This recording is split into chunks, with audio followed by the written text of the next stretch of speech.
Hej, velkommen til Rengøringsagenterne. Sebastian, hvor er vi henne? Vi er i Sundby Sejlforening. Vi er her, fordi vi har sponsoreret sejlbåden Ginger og dens besætning. De har lige vundet DM. Pisse fedt. Nu skal de konkurrere med VM. Det er det. De har lovet os at vinde. Yes. Lad os finde dem. Giv dem pep talk. Yes. Det skal vi. Sebastian? Ja. Hvad kalder man en vinduespudser som abstinenser? En vinduespudser som abstinenser? Ja. Det ved jeg sgu ikke. En rystepudser?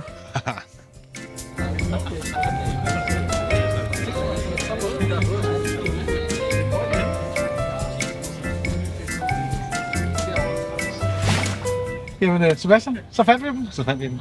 Mark, Michael og Christian. Ja. Først vil vi gerne have lov at sige tillykke med Danmarksmesterskaber. Tak. Tak. Stort tillykke med det. Ja. Tak. Jeg håber, det går lige sådan i VM. Det håber vi også.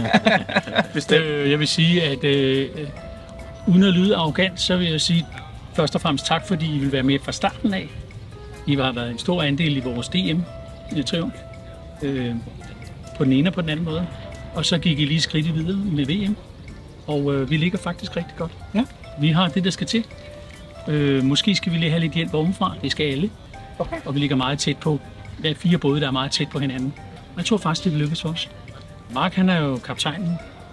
Det er han også langt hen ad vejen, når vi sejler. Christian, Vi kalder ham for styrmand. vi kalder ham for styrmand. Christian, han er maskinmesteren. Han kan selvfølgelig selv forklare, men Christian, han er sindssygt dygtig til at finde ud af, hvor skal vi hen på banen.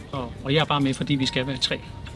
Og vi har det skide hyggeligt. Ja, der Og det er hele konceptet her, det er, vi har nogle gode, der støtter os. Og det er, vi skal det skal også være sjovt.